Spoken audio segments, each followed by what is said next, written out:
Yo, what's up, y'all? It's Philosophical from the Rap Review Room, y'all. What's going on? What's going on? I first want to say make sure you guys like, share, and subscribe to the page. Also, if you're an up and coming artist and you want your music reviewed here on the channel, whether that may be a track and or an album, we can definitely review that here. Take a look at the page. Make sure you guys fill in the page. If, like I said, man, I've said it before, my review isn't law. We're just here to make artists better. We ain't gotta argue. Let's debate on it. So if you want your music reviewed here, track and or album reviewed here, don't hesitate to reach out to me on Instagram, send me an email, and we can definitely get your music reviewed here. All right. So now that we got that out of the way, so we're gonna continue on this Tyler the Creator series, right? Last week it was Chronocopia. This week it's gonna be Call Me If You're Lost. And I tell you, this album lost me, right? I feel like it's so far, listening to Chronocopia, which I gave it an 8, listening to this album, I don't think this is better than Chronocopia. I do think so far it's maybe one of the weakest projects I've heard from him so far, meaning it's not better than Chronocopia. Let's see what else his previous discography brings. But as far as today, um, I feel like this is one of his weaker projects. I question the features. I question a lot of the production. I feel like this album was all over the place. By the way, I'm reviewing the State uh, Sale album, which he released after the original album, which has some additional tracks. So I'm going to be lumping that all into one. Um, and the features on here don't really work for me. Some of the production on here does not work for me. And I don't think DJ Drama works on this album. I think some of the features on here don't work. Feel like some of the production on here doesn't work. And I don't think a lot of the bars or some of Tyler's execution on this album is top notch or it works on this album. Some of the songs in here I do think plays to his strength. And I'm going to give my advice on what he should do. I'm going to do a track by track breakdown here in a few moments. But as far as this album as a whole, I don't know what place or what concept. Maybe it was purposeful to kind of get a tone of where he was in this point of his life. This album came out in 2021. This was during the pandemic timeline, kind of the tail end of it. So maybe that was going into it. The album felt a little rushed, a little bit all over the place. I just didn't get the same concepts as I did on Chronocopia. Some of the songs, some of the concepts I did get on the tail end of the album. I'm gonna speak about that in a few minutes. But I just felt like this album didn't work for me. There were some songs in here that were some good tracks, and then there were some songs in here I felt like either didn't need to be needed, moved, or it just didn't work. It just didn't work. So let's get right into it here. All right, Call Me If You're Lost. Right. Um, we're gonna start off with track one, Sir Belladere. Right. And majority of these tracks are narrated by DJ Drama, which I don't think works because he's kind of repeating himself, kind of saying the same thing. And to me, this album sounds like as if I do get as far as Call Me If You're Lost. It's kind of in a concept of you're lost in on an island somewhere. You're lost in kind of your own little vacation type. But I feel like the execution really didn't work. It really didn't work. And I feel like DJ Drama wasn't the right narrator for this, right? Now, suppose if you got somebody like Morgan Freeman, that would have been perfect. That would have been dope. And I would change my stance on this a little bit, right? I did not like the first track, Sir Belladar. I hope I'm saying that correctly. I apologize if I'm not. Just wasn't feeling this track. Again, the production, some of the production on here, as I stated before, did not work with Tyler the Creator. It's loud. Some of his flow just didn't work with some of the production here. And a lot of the production was arranged and produced by him. So, yeah. Corso was just an okay track to me. It's better than the first track. Lemon Head, I don't think it works. This is one of those beats I just feel like, and 42 Doug is one of those questionable features I feel like did not work. Right? Um, it just didn't work for me. So the first three tracks, I'm going into this and I'm like, ah man, right? Um, and it just didn't work for me compared to Chronocopia, unfortunately. Now, what's your name? This is where I feel like the album kind of starts for me, right? Young Boy Never Been Broke Again, right? Really surprised me. And along with Ty Dolla Sign's beautiful melodies on this track, this is a big hit for him. Obvious, Young Boy definitely surprised me on this track. This was a great track. This is where the album kind of starts off for me. Lumberjack was another one of those tracks I'm a little bit mixed about. I like the hook. I understand what he was going for in this one.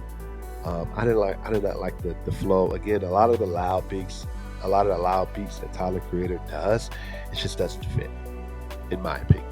Right? Lumberjack was just an okay track. Hot Wind Blows, perfect track. Lil Wayne does his thing. Tyler the Creator sounds comfortable in this.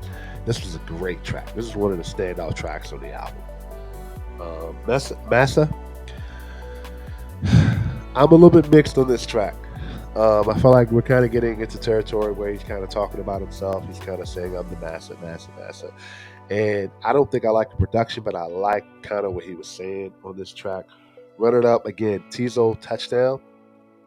He was on this newer album. Again, we got Tizo Touchdown does his thing on this. I like the hook, Run It Up, Run It Up, Run It Up. And I did like that. I like the hook on this. Tizo does his thing on this. But if I had to nitpick as far as this is another one of those tracks where I feel like conceptually it doesn't work for me with Tyler the Creator. Right? More of those braggadocious raps and things like that. I don't think it works for Tyler the Creator very well. Like he's almost saying that, hey, I can do it too. And I just felt like that was this whole album. That was this whole album where he was trying to prove or brag that he can do the same thing everybody else in the mainstream is doing. And I don't think it works for this. I don't think it works on this album, right? Manifesto was a great track, another standout track, right? Damo Genesis. I like Damo Genesis. I wish he would put out more music from Odd Future, but I like Damo Genesis. Damo Genesis was one of the rappers that I felt had a really good solo. He's a little bit hot and cold. You don't hear from him much, but when he's on a feature, and I like this previous album, and I know he's collaborated with Mac Miller a lot. It just I don't know. It's just something about this track, Manifesto. It really worked for me. Tyler the Creator sounded comfortable with this. Damo Genesis sounded good on this. This is a very good track. Sweet, thought you wanted to dance.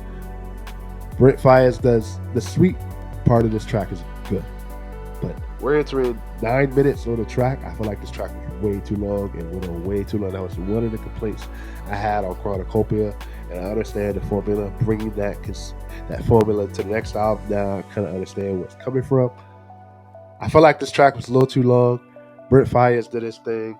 Fana Hughes. I think that was a good portion on there. I don't think Tyler the Creator did his best on this, but Sweet was a good track. Mama Talk, of course. Rise, right? I like this track. Daisy World, along with some extra production from Jamie XX. I feel like this is the lane of production that Tyler the Creator needs to be in, right? I like this. This was a great production, and I wish Childish Gambino. This was a track I wish Childish Gambino was on. Blessed was just okay. Juggernaut was not a great track, and I'll say it to this: I don't think, and this is probably the only credit I will give to Lil Uzi Vert, and what he did on the Migos' very first track. I think Lil Uzi Vert did a better job than Tyler Creator on this track, Juggernaut. Pharrell Williams is a legend, of course, but I don't think this is another beat. I think it's loud. I don't think it works for Tyler the Creator. I don't think he did well on this.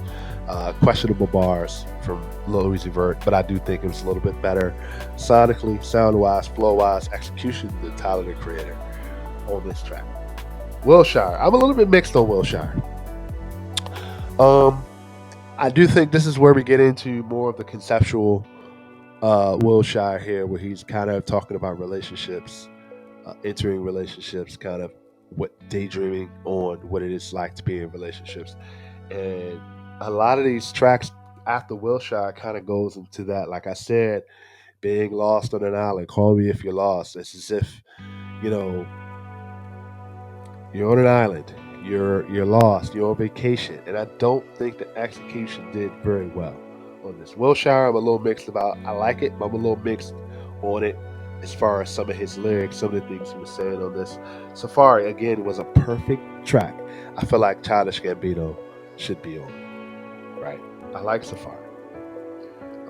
Fishtail, it's just okay to me. And now we're kind of getting into the state sale tracks. It's basically bonus tracks that he put out there. Everything Must Go was just a okay track. Stuntman, I like Vince Staples. Um, I just didn't like the production on this. Vince Staples is very comfortable in his lane on these type of beats. Unfortunately, Tyler the Creator did not sound very well. I don't think his flow is very well. The hook was cool. I teach you how to stunt. I want to stunt. I don't know. I feel like that's a little bit of a detriment on this album to Tyler the Creator. Vince Staples did his thing, of course, but he sounded comfortable in this. I don't think this is the Tyler the Creator. What a Day, produced by Madlib, is the best track on this album, and we're already 19 tracks in. What a Day. And I feel like this is the strength of Tyler the Creator. These slow hip-hop, R&B mixed type of tracks. He sounds very well, flow very well,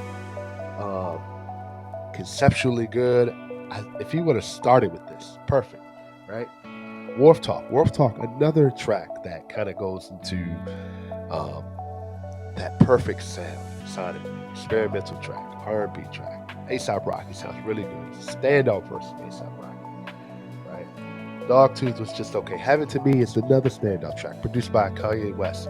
It'll be interesting to hear Tyler the Creator or some more of Kanye West's production, right? I would love to hear an album full of old Kanye West, not new Kanye West, sorry, old Kanye West. You know, we're getting the Graduation or Late Registration, or even College Dropout production for Tyler the Creator. And then I would love to hear an album with Childish Gambino. I feel like he's the most chemistry with those two artists, you know, as far as his production. Like I said, Having to Be is the best track on this album. Boyfriend, Girlfriend, I'm sorry, does not belong on this album.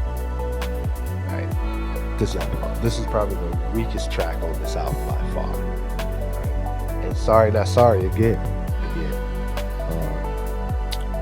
is another standout track. But we're already getting down into the latter parts of the track, and I feel like a lot of the tracks he added when he was getting into the story that I was getting in little tidbits at the beginning of the album. I tell you, I feel like the DJ drama narration really ruined it for me. Some of the features that were on this album didn't fit. Some of the production on this album didn't fit in it, and I feel like he took that advice and carried it over to Cornucopia. But I do think this album, as far as hearing this, it just didn't work. There's some strengths on here, but I feel like the tracks are really weak on this album. And some of the bars, and some of the way he's flowing, and some of the storytelling, it just didn't work for me. So that being said, I feel like this album is a 6 out of 10. It just didn't work for me. All right.